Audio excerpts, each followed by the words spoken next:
समाजा बुजिनांगौ जे दिनै जिहेतु इनफेक्शन हिसाबै अलरेडि गभर्नमेन्टआ जितु रेसपन्स होगासिनो दं सावरायनायनि बेलायाव अलरेडि बियो अनेक मोजां आरो खम समावनो सक्रिय जानो थांगासिनो दं अलरेडि जागोन माबायदि कार्यसुचि दिनै people joint action committee for Bodoland मुभमेन्टनि माने जोंनि मुसलपुर डिस्ट्रिक्ट हिसाबै जोंनि बे बोरिमाखायाव माने गोदानै माने दिनैनिफ्राय अफिस बेखेवनाय जाबाय जिहेतु जोंहा बेयावहाय अफिस गैयामोन दिनै जों माने बोरिमाखा हिसाबै मुसलपुर डिस्ट्रिक्ट माने जों गोदानै बेवहाय अफिसखौ माने बेखेवनाय जाबाय आरो खारन गैया दा माने बेफोरबायदि भिक्टिमाइज जानायनिथ' माबा बाथ्रा नङा मानो होनबा अलरेडि गभर्नमेन्ट अफ इन्डियाया सावरायगासिनो दं दिनै माने रेसपन्स होनानै दिनैसिम माने सावरायनायखौ माने आगबारिगासिनो दं दिनै गोबां मोनसे सावरायनायनि जितु परिबेक बेथ' बिराद मोजां बेवहाय कुनु बेखौ माने खेलिमेलि साननांगौनि कारन गैया मानो होनोबा अलरेडि माने सावरायनायाथ' मोजाङै सोलिगासिनो दं बेखौ आरो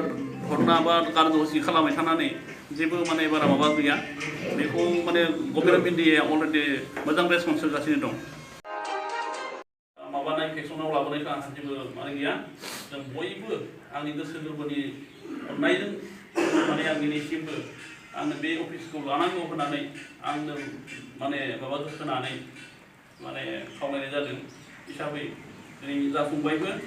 आं बिराद गोजोननाय मोनदों आफादनिफ्राय जों बिराद गोजोननाय मोनदों आरो जोबोद माने मेसेजखौ मोजाङानो बुंहरबाय हिसाबै माने जों ज' मावलांनि ना जों बयबो कभार खालामनांगोन गासैजोंबो बिदिनो फिसा फिसा मिटिंबो लाबाय थादों पार्टिया सम सम जोङो टाइम टेबोल मोनोबा बिदिनो जों समायखौ सोलायनायनि नङा होमबा एथ' लानांला अलरेडि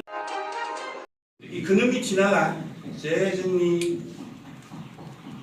मिरु आफादनि बा सिक्सफायाराव थानाय बा काउन्सिलनि जा दिनै बिबानगिरिफोरा सेन्ट्रेल सरकारजों सावरायबाय थादों फिथाइया दा बयनो मोननायनि लामा देखायदो आरो मा मोनगोन मा मोना बेफोरखौबो